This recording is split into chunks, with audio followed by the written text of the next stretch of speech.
Hello, I'm Mac Brunson. Let me welcome you to At This Time. On August the 21st, 1911, the very famous picture, the Mona Lisa, painted by Leonardo da Vinci, was stolen.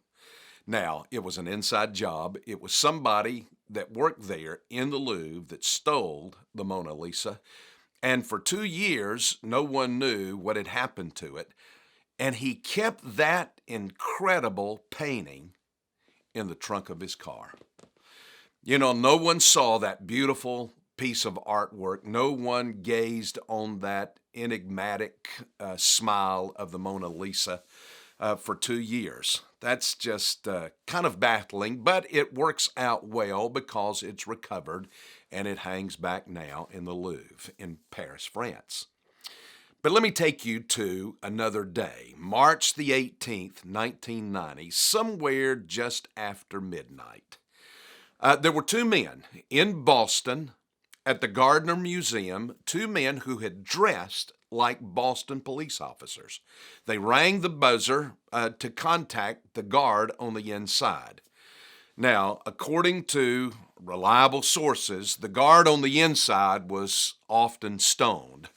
So he responded, asked the police officers what they wanted, and the two police officers said, "We are there because of a call of disturbance. Somebody called in that something was going on."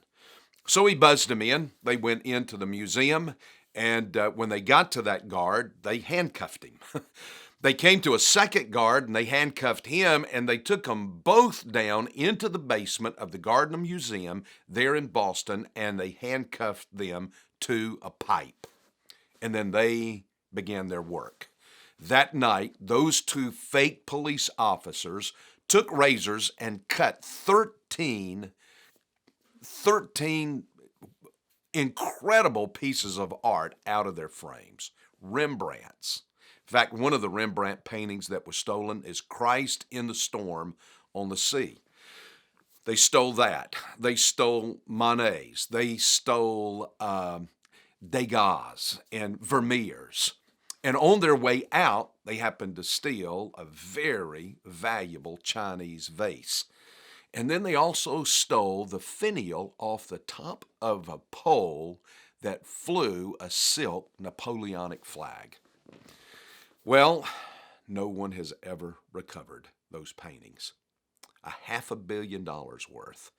It is the biggest art heist in American history, and nobody knows where they are.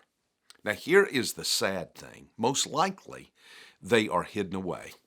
No one could see them. Like the Mona Lisa in the trunk of a car for 2 years, these great pieces of art are hidden away and wrapped up in brown paper, no doubt. No one could look at them. No one can see them. Nobody can see the beauty of color or the way Rembrandt would play light in a picture. And it's tragic that no one of our generation gets to see that. Now, let me just make a leap here to another great artist who painted on the canvas of your life. And what he painted was redemption. And when we as Christians never share our witness and what Jesus Christ has done in us, we hide the greatest work of all from the world, and that is new life. Find somebody today and share with them what Jesus has done in your life, and that is At This Time.